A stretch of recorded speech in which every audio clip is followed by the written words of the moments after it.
Sud Radio, les vraies voix de l'emploi. Soyez les bienvenus, les vraies voix de l'emploi, comme tous les mardis soirs avec Philippe David. Ça va toujours, mon Philippe? Ça va toujours, Cécile. Et on a des partenariats qu'on aime particulièrement. Absolument. J'aime ma boîte. Vous connaissez ça? Bien sûr, puisque ça fait maintenant quelques années que Sud Radio est partenaire de J'aime ma boîte. Et c'est une opération qui se déroulera donc jeudi, première édition. Je vous rappelle que c'était en 2003, je suis Philippe. Mais je n'étais pas né. Ouais, moi non plus. J'aime ma boîte, alors où les patrons sont un peu les mal-aimés de la société française, alors qu'ils sont indispensables tant au tissu économique qu'à la société. En ces temps compliqués, l'entreprise est-elle le principal vecteur de cohésion sociale en France? C'est la question qu'on va se poser ce soir dans les vraies voix de l'emploi, après avoir bien sûr parlé un peu de nos boîtes et de cette opération, dont je vous le rappelle, Sud Radio est partenaire. J'aime ma boîte. Et Philippe Loiselet est avec nous, dirigeant de Loiselet d'Aigremont, que vous retrouvez tous les vendredis à 18h52 dans les incontournables de la copropriété sur Sud Radio. Bonsoir. Merci d'être avec nous. Joseph Taïfek est avec nous, secrétaire général de Pastalliance. Bienvenue. Bonsoir. On est ravis de vous accueillir. Également. Alors on va commencer par vous, Philippe Loiselet, même si on vous connaissait un peu pas mal sur Sud Radio. Loiselet d'Aigremont, on parle immobilier bien entendu. Et oui. Voilà, avec vous, le contour de cet énorme groupe aujourd'hui. On n'est pas un énorme groupe. C'est un beau groupe. On reste une entreprise familiale, oui. d'un peu plus de 300 personnes.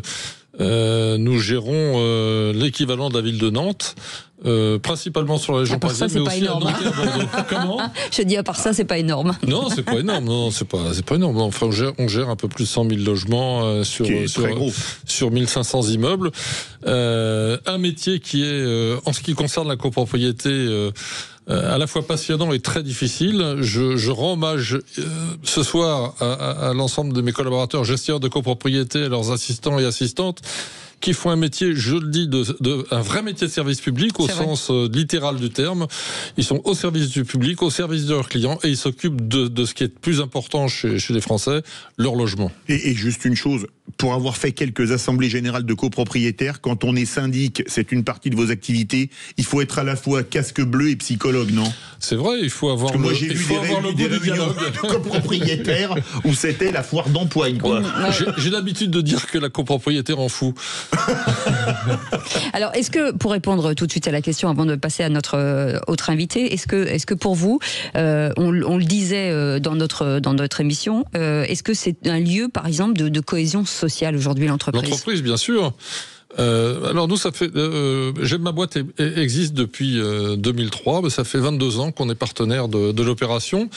Et tous les ans, nos salariés nous préparent une surprise, font une fête, une chanson, un ballet.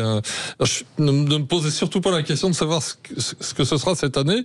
J'en sais rien. C'est la surprise. Ah oui, c'est vrai qu'ils profitent aussi pour un petit coup à boire ou des bonbons ou des gâteaux. Enfin bon, il y a un petit. J'ai vu un déguisement de comment ça s'appelle, de lapin passer. Alors je sais pas. Non, c'était pas moi. C'était pas moi. Non, parce que un Loiselet en lapin, ça fait un peu trop quand même. Et avec nous, Joseph Taïfek qui est avec nous, secrétaire général de Pastalance. Déjà, merci d'être avec nous. J'aime ma boîte, c'est pareil. On a envie que vous nous racontiez un petit peu l'histoire de cette entreprise. J'aime ma boîte, Sophie de Menton, oui. Qui est de la résistance positive. Oui. Et Sophie de Menton, je pense qu'elle a compris qu'il y avait beaucoup plus de cohésion, on va dire, autour de la machine à café que, par exemple, à écouter, on va dire, les discours à l'Assemblée nationale ou nos politiques. L'entreprise, aujourd'hui, quand on regarde, c'est un lieu où, on va dire, on s'unit. On travaille pour un projet, on travaille pour une mission. Vous avez les réseaux sociaux qui divisent, vous avez les politiques qui divisent. Tout est division. L'entreprise est le seul endroit aujourd'hui, et je veux dire, je peux le voir, on va dire, au niveau des centaines d'adhérents que nous avons, dans lequel justement cette unité est conservée. Il y a toujours, bien entendu, toujours des bisbilles, comme dans tout endroit, c'est la vie. Mais on se rend compte aujourd'hui que les salariés sont heureux. Et je prends un témoin, le sondage fait par J'aime ma boîte, dans lequel plus de 64%, on va dire, des salariés reconnaissent qu'ils aiment leur entreprise. Ils estiment que ça structure leur vie. Ils estiment effectivement qu'ils sont heureux effectivement de travailler. Et donc effectivement, si je dois un peu spoiler la fin de la question que vous m'avez posée, donner carrément la conclusion, bien entendu, c'est un vecteur de stabilité et de cohésion sociale. Alors on va justement revenir après un peu plus en détail sur la cohésion sociale. Est-ce que l'entreprise, c'est le principal vecteur de la cohésion sociale de la société française ? Philippe Loiselet, sans être désagréable avec vous, en 2003, quand J'aime ma boîte a été fondée, vous étiez un des fondateurs. Est-ce que les rapports entre les salariés et leur boîte ont changé en 22 ans ? Je ne peux pas dire, je peux parler que de mon entreprise. Et vous le voyez chez vos clients aussi. Oui, mais c'est mon entreprise que je connais. Et encore une fois, je le disais tout à l'heure, c'est une entreprise familiale et ça a un sens. On est une entreprise qui a des valeurs. C'est une famille dans une famille. C'est ça une famille dans une famille, c'est quelque chose de très important. Dans une famille, on se soutient mutuellement, on essaye de pas se tirer trop souvent dans les pattes. Quoique, ça arrive de temps en temps quand même malgré tout. Enfin, ne parlons pas de famille politique, mais enfin bon. Oui. mais globalement, une entreprise familiale, c'est aussi un type d'entreprise qui a des valeurs un peu différentes que les entreprises cotées ou autres. J'ai rien contre les entreprises cotées, c'est pas mon propos. Mais en tous les cas, moi, j'ai pas le sentiment que les choses se soient dégradées avec le temps. Il y a des choses qui se sont dégradées. Alors je vais parler de quelque chose qui va pas forcément plaire à tout le monde, mais par exemple, monsieur parlait tout à l'heure du bruit de machine à café, enfin, ou des conversations de machine à café. Moi, c'est un peu pour ça que je suis pas très favorable au télétravail. J'allais vous poser des questions. Franchement, la cohésion sociale, elle se fait beaucoup plus au sein de l'entreprise que quand tout le monde est dispersé, chacun chez soi, etc. On l'a vu pendant le Covid. Voir dans sa maison de campagne à 300 km de Paris. Je n'en rajouterai pas. mais le bruit de couloir, pour pas dire plus, a son importance. On dit des choses, il y a des faux bruits, il y a des choses qui vont, qui viennent, mais il y a aussi parfois de très bonnes idées qui sortent devant la machine à café. Ouais, il y a des idées qui me sont apparues ou avec une conversation avec des collaborateurs au coin de la machine à café ou devant la porte de l'ascenseur, etc. Je crois que tout ça est très important et il est essentiel que chacun se parle et qu'on n'ait pas peur les uns des autres. Mais vous avez un métier de contact en plus. Oui. Puisque quand vous traitez au sein de l'entreprise et il y a des remontées d'informations, il faut qu'on soit au courant, il y a des choses qui sont très humaines. Quand on parle à des propriétaires ou quand on parle à des locataires, il y a quelque chose qui fait que parfois il faut les rencontrer. Donc c'est difficile le télétravail chez vous. Je considère que c'est effectivement très très difficile. Et d'ailleurs, un certain nombre de nos collaborateurs, ils sont résolument hostiles parce que ils aiment la vie de l'entreprise. Ça peut paraître bébête de dire ça, mais il y en a quand même pas mal qui aiment la vie de leur entreprise. Joseph Taillefer, pardon. Allez-y. Qu'est-ce qui fait qu'on aime aujourd'hui les principaux paramètres qui font qu'on aime sa boîte en 2025 ? Outre la rémunération, bien évidemment. C'est surtout quel est le sens de ce qu'on fait. Moi, je prends notre exemple. Moi, je représente des entreprises qui sont dans l'industrie plastique. Dans l'industrie plastique, les salariés ne se posent pas la question de s'ils aiment leur boîte. Ils comprennent pas pourquoi certains n'aiment pas leur activité, surtout. C'est-à-dire que tous les jours, on entend dans les médias des éléments sur le plastique, on va dire des images chocs. Et pourtant, les salariés, ils viennent dire, écoutez, moi, je fais des emballages pour pouvoir permettre de nourrir des populations qui n'ont peut-être pas accès, on va dire, à de la nourriture. Moi, je fais des bouteilles pour de l'eau pour des endroits où il n'y a pas d'eau potable. Je fais des produits pour la santé, etc. Ils se sentent utiles dans ce qu'ils font et ils ont un sens et ils comprennent ce qu'ils font. Et ce qui est intéressant, c'est que malgré, on va dire, cette industrie bashing que nous avons, c'est vrai que nous avons, on va dire, un manque effectivement parfois de personnel, mais ça c'est presque conjoncturel, mais globalement, les gens qu'on a chez nous, on a des gens qui sont là depuis 20 ans, 30 ans, ils souhaitent pas partir, ils souhaitent pas quitter leur entreprise, et après le Covid, en fait, là où on a constaté, on va dire, un turnover, où les gens ont dit, je veux changer, en gros, j'aime plus l'activité de ce que je fais, c'est plutôt la partie administrative, mais quand on était sur la production, sur les éléments techniques, les gens étaient heureux, et d'ailleurs, c'était les activités qui n'étaient pas en télétravail, justement, parce qu'on pouvait pas télétravailler, on n'allait pas mettre une presse à injection à la maison. Donc, en l'occurrence, ça coûte cher en électricité, sinon. Ça coûte aussi cher en électricité. Le prix de l'énergie pour l'industrie, c'est important. Mais c'est vrai qu'on a pu conserver les emplois, on a pu conserver les talents. Et aujourd'hui, les salariés, moi, ce que je constate, c'est que quand on parle de J'aime ma boîte, sur les réseaux sociaux, chacun, on va dire, fait son petit événement, soit effectivement les gâteaux d'anniversaire, soit effectivement juste de poser avec l'affiche. Et ils sont fiers, en fin de compte. C'est pas même aimer son patron en tant que tel, parce qu'il y a des entreprises, parfois d'une certaine moyenne taille, ou même parfois le patron, on le connaît pas vraiment.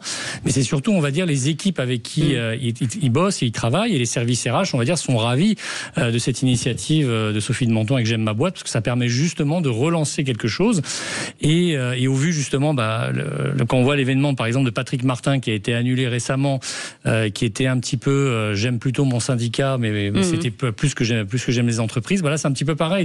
Est-ce qu'on aime son parti ou le pays? Et là, c'est pareil. J'aime ma boîte. C'est vraiment l'entreprise. C'est toute entreprise peut y participer. C'est pas lié, on va dire, forcément au mouvement éthique. Tout le monde peut y aller. La preuve, c'est que même le président de la CPME et au final Patrick Martin ont soutenu cet événement. Voilà. Et on verra comment peser dans le débat public, en tout cas les entrepreneurs aujourd'hui, parce que c'est très important. On en parle dans un instant. 0826 300 300. Vous avez envie de poser des questions ou apporter un peu de votre expérience ou expertise. On est ensemble jusqu'à 20h avec nos invités. Philippe David, à tout de suite. Sud Radio, c'est votre opinion qui compte. Merci à Sud Radio pour l'attention que vous portez au sport. C'est super, continuez. Sud Radio, parlons vrai. Sud Radio, les vraies voix de l'emploi. J'aime ma boîte, j'aime ma boîte, j'aime ma boîte, et moi je l'assume. Et c'est la musique officielle de J'aime ma boîte avec Sophie de Menton. Et c'est un partenariat Sud Radio et nous sommes très contents parce que vous savez combien on aime les entreprises et les entrepreneurs. Avec ce soir autour de cette table, Philippe Loiselet, dirigeant de Loiselet et d'Aigremont, et puis Joseph Taillefer, qui est secrétaire général de Plast Alliance. Et on est ravis de vous accueillir. Je reviens sur ce que je vous disais hors en tête avant de partir en pause. L'importance finalement, comme une organisation comme J'aime ma boîte puisse influencer et être un poids dans le débat public aujourd'hui. C'est vrai qu'il y a eu beaucoup d'entrepreneurs bashing ces derniers temps, mais ça reste quand même un socle très solide. Les entreprises, par exemple, vous, je vois que vous êtes d'accord avec moi, mais c'est important de le redire et important en tout cas d'avoir une voix qui compte. C'est important de le dire, surtout quand on voit qu'au mois de septembre, vous avez 6000 entreprises qui ont fermé, suivant les derniers chiffres, donc ça fait 6000 lieux, on va dire, de cohésion sociale donc qui ont disparu. Et aujourd'hui, les entreprises, c'est les entreprises et les salariés, bien entendu, mais qui payent aujourd'hui les cotisations, les retraites, qui permettent de faire vivre, qui produisent, qui font vivre effectivement des sous-traitants, également des donneurs d'ordre. Donc aujourd'hui, effectivement, je pense, je souhaiterais effectivement, alors je remercie Sud Radio d'être partenaire de J'aime ma boîte, mais normalement, le 20h de TF1 devrait en parler. On a plus parlé effectivement de l'événement du MEDEF qui a été annulé plutôt que de J'aime ma boîte, alors qu'on a quelque chose qui est quand même pérenne, qui est totalement positif. On est sur quelque chose d'apolitique. À chaque fois, d'ailleurs, Sophie de Menton arrive à trouver de tous les bords politiques des personnes qui arrivent à prendre l'affiche et à s'en prévaloir, que ce soit du Parti communiste jusqu'à la droite, voire très à droite. Et donc aujourd'hui, l'entreprise, c'est ni à droite ni à gauche, mais c'est le centre de nos vies aujourd'hui. Et donc, à un moment donné, je pense que les gens aiment, d'une manière générale, leurs entreprises. Après, c'est sûr que quand on entend effectivement les débats à l'Assemblée, la taxe Zuckman et tous ces éléments-là, on fait un peu un mélange entre peut-être certaines entreprises très capitalistiques et la grande majorité des entreprises qui est quand même constituée de PME et de TPE aujourd'hui. Mais oui, allez-y. Philippe Loiselet, comment on peut aujourd'hui redonner, réhabiliter la notion de réussite en fait? Parce que c'est ça aussi. Mais est-ce qu'il y a besoin de leur réhabiliter? Je crois que tout le monde est... ceux qui réussissent sont fiers de leur réussite. Et je crois que les salariés... Mais en France, c'est pas très bien vu dans certains cas, la réussite. Mais comment on peut entraîner... c'est pas forcément... comment je dirais... On n'aime pas parler des choses qui vont bien. Je ne veux pas faire un procès des médias, mais globalement, vous parlez plus souvent des choses qui vont pas bien que des choses qui vont bien. Ah non, nous on fait du positif. Oui, je veux mettre personne en cause, mais enfin globalement, vous prenez le journal, vous feuilletez les pages, on lit surtout ce qui va pas bien. Or, il y a tellement de choses qui vont bien, il y a tellement de belles choses, à la fois dans les entreprises, dans les familles, chez nous, dans les immeubles, etc. Il y a des belles opérations de solidarité, des belles choses. Et je crois qu'il faut les encourager. Et ça, en tous les cas, au sein des entreprises, J'aime ma boîte, c'est fait pour ça. Donner la parole aux salariés pour qu'ils puissent dire J'aime ma boîte. C'est pas souvent qu'ils ont la possibilité de le dire, même s'ils le pensent, mais on leur demande jamais. Quand on va faire, on amène la télé, c'est juste parce que l'entreprise a fermé, parce qu'il y a une grève, parce que c'est rarement pour dire ouais, ça va vachement bien, les gens sont heureux, etc. On n'en parle pas de ça. Et pourtant, heureusement, même au milieu de cataclysmes, de guerres, c'est vrai que tout ça existe. On peut pas le nier, mais Dieu merci, il y a quand même beaucoup de choses qui vont bien. Il y a beaucoup de choses qui vont bien dans les familles, dans les voilà, et dans les entreprises notamment. Je crois que l'ambiance n'est pas si mauvaise que ça, et que la plupart des salariés sont fiers de travailler pour leur boîte. Bon, pas toutes. Hein. D'abord parce qu'il y a des boîtes qui réussissent pas, et puis il y a des boîtes qui se comportent pas toujours très bien. C'est vrai, mais globalement, je pense qu'une très grande majorité des salariés sont contents et fiers de leur boîte. Joseph Taillefer, je me disais une chose finalement, l'endroit où on est le plus mixé socialement, il y en a un qui a disparu, c'était le service militaire. Parce qu'à l'école, avec la carte scolaire, on est tous peu ou prou du même quartier, donc peu ou prou de mêmes conditions sociales. Le service militaire, ça a disparu. Le dernier, c'est l'entreprise, et donc, ou un des derniers, et donc le principal. Tout à fait. Quand vous regardez les entreprises aujourd'hui au niveau industriel, au niveau de l'agriculture, parce que j'ai aussi des agriculteurs qui sont également membres de notre organisation. Je veux dire, il n'y a pas une question d'origine, de couleur. On est dans une question de motivation. Et en fin de compte, on arrive à faire rencontrer des personnes qui viennent complètement d'horizons et on va dire d'origines totalement différentes et qui sont, je le redis encore, sur quelque chose, on va dire, qui les motive, c'est-à-dire sur un but, c'est-à-dire de faire fonctionner et de faire effectivement du profit. Oui, c'est vrai, mais ce profit, j'ai envie de dire, il est profitable à tout le monde. Hein. Je veux dire, on respire de l'oxygène, mais l'oxygène, on respire pas de l'oxygène pour l'oxygène, on respire parce qu'on a besoin pour vivre. Le profit, c'est nécessaire aussi pour pouvoir payer les salariés, pour pouvoir également payer les charges et payer les fournisseurs. Et aujourd'hui, moi, je rebondis un petit peu sur ce que tu disais, c'est que je veux dire, presque le moment où on a le témoignage dans lequel les salariés aiment leur boîte, c'est quand vous avez un PSE et qu'ils se mettent en grève contre cette fermeture. Parce que j'ai envie de dire, si on veut vraiment, si les salariés n'aimaient pas leur entreprise, plan de sauvegarde de l'emploi. Exactement. Si même les syndicats, alors, je suis pas toujours d'accord avec eux tout le temps, mais pour le coup, j'ai envie de dire, si vraiment la boîte était si détestée que l'ambiance était mauvaise, ils devraient être contents d'être licenciés, de partir avec une indemnité et passer à autre chose. Or, ils se battent, certains même occupent parfois même les lieux de production parce qu'ils veulent garder l'outil industriel, et certains d'ailleurs peuvent effectivement, sous forme de scope, parfois reprendre les entreprises ou s'organiser pour pouvoir le reprendre. Donc les gens sont vraiment attachés. On est plus souvent d'ailleurs au travail qu'avec le reste de nos familles très souvent, sauf si on travaille avec sa famille, mais globalement, c'est vraiment aujourd'hui le seul lieu qui reste, j'ai envie de dire, vraiment d'intégration, d'assimilation sociale, et qui, malheureusement, au vu de la crise qui est en train d'arriver, va être très probablement très ébranlé dans les mois qui viennent. Alors, je reviens sur l'actualité. Serge Papin, qui est l'ex-patron de Système U, qui est donc notre nouveau ministre des PME, est-ce que ça va dans le bon sens? Est-ce que le casting peut vous donner, en tout cas, une éclaircie dans ce brouillard en ce moment? Alors, quand j'ai vu alors je connais pas personnellement Serge Papin, c'est certainement quelqu'un de très honorable, mais je me demande, est-ce qu'un jour on aura un artisan qui sera le ministre des ETI? Parce que Serge Papin, c'est PME, TPE. J'ai envie de dire, c'est quand même quelqu'un qui était dans la grande distribution. C'est quelqu'un qui était dans les grandes entreprises. Alors, c'est des indépendants, le groupe U, et il a quand même commencé manutentionnaire pour finir PDG du groupe. C'est une belle carrière, c'est bon qu'on puisse dire. Une très belle carrière, quoi. Tout à fait. Mais c'était quand même dans une entreprise d'une certaine taille, et certains, effectivement, se disent, est-ce qu'on n'aurait peut-être pas pu avoir, on va dire, quelqu'un qui vient justement du monde des PME? Alors après, c'est pas forcément. Après, ce sont des commerces de proximité, quand même. Tout à fait. Mais après, c'est pas toujours non plus une garantie de succès. Quand on se rappelle de l'ancien ministre des PME, qui était entrepreneur, un chauffeur de taxi, qui a fini effectivement dans de mauvaises conditions. Là, on le jugera aux actes. J'ai envie de dire, on le jugera aux actes. Moi, pour l'instant, on a écouté un petit peu la déclaration de politique générale du Premier ministre. Ça fait pas très envie d'un point de vue entrepreneur pour le moment. Voilà. Donc, on va voir ce qui va se passer, et surtout, on va voir le résultat, parce que comme il l'a dit, c'est le Parlement qui va au final décider. Et si au final, c'est pour se retrouver encore, on va dire, avec des charges et des contraintes supplémentaires, ça va être très très compliqué. Moi, j'étais en Allemagne la semaine dernière, c'était le plus grand salon de l'industrie plastique mondiale. Je voyais, je peux le dire, le stand français qui était d'ailleurs avec Choose France, la République française marquée au-dessus. Je veux dire, c'était même pas des stands, les gens avaient quasiment des pupitres. Et je voyais, il y avait des stands, par exemple l'Iran, par exemple sous embargo, ils avaient quand même 7 énormes stands. Vous aviez les Chinois qui étaient partout, vous aviez les Italiens qui étaient partout, tout le monde était enfin en train d'investir et d'y aller, et j'ai vraiment l'impression qu'il y a quand même un recul qui est en train de se faire, et ça peut être inquiétant. Ouais. Philippe Loiselet, peut-être, pour rebondir. D'abord, à propos du service militaire, je trouve pas ça si mal qu'on ait supprimé le service militaire.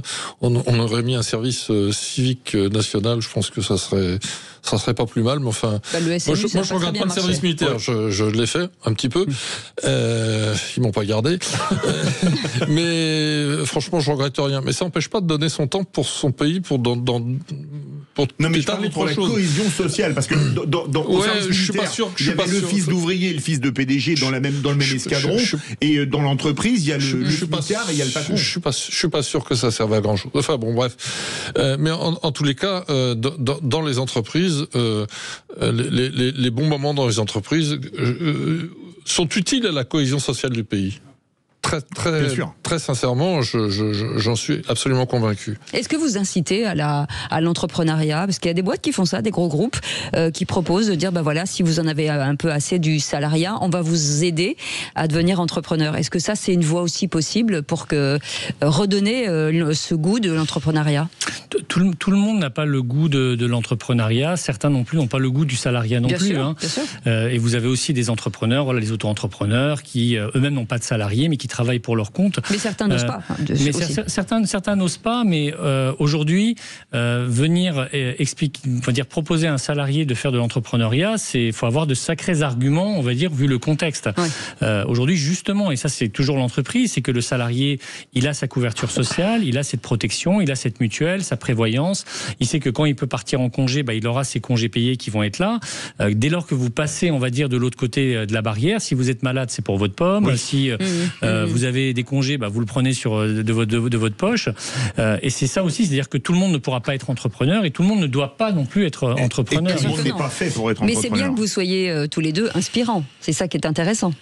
Écoutez, merci. On le prend pour un compliment. Oui, ça donne envie, parce que quand on voit des réussites, on se dit pourquoi pas moi, en fait, voilà, d'avoir travaillé avec des grands groupes et de se dire moi je vais finir par entreprendre. C'est aussi la finalité pour certains. Pour certains, oui, ça peut être effectivement un grand succès, mais le parcours est quand même semé d'embûches. Voilà. Mais soyons positifs. J'aime ma boîte, soyons positifs. Merci en tout cas Philippe Loiselet, dirigeant de Loiselet et d'Aigremont, et merci beaucoup Joseph Taillefer, secrétaire général de Place d'Alliance. Merci mille fois d'avoir été avec nous. Et je vous rappelle, J'aime ma boîte, ce sera jeudi en partenariat avec Sud Radio. Dans un instant, Magali Berda sera avec nous. Elle est là, Magali? Elle est pas là, gars. Elle est là, mais elle va pas teaser. Dans quelques instants, ne vous inquiétez pas. Elle sera là dans quelques instants. Vous la retrouvez dans cette émission. On ne vit pas dans la même France. Jusqu'à 21h, dans quelques instants, si vous voulez participer au débat, c'est le 0826 300 300. Et on se retrouve demain à partir de 18h avec Philippe. Avec un immense plaisir. Bon, il n'y aura pas de discours politique général, mais il y aura d'autres choses, à mon avis. Oui, il y aura d'autres choses, bien entendu. Et on en profite pour remercier notre équipe. Merci Maxime, merci Aude, merci François-Louis, merci Antoine et merci Justine. Et on vous retrouve demain à 18h. Passez une très très belle soirée. À bientôt. J'aime ma boîte, j'aime ma boîte, j'aime ma boîte, et moi je l'assume. J'aime ma boîte, j'aime ma boîte, j'aime ma boîte, et mon entreprise. Sud Radio. Sud Radio. Parlons vrai. Parlons vrai. Sud Radio. Parlons vrai.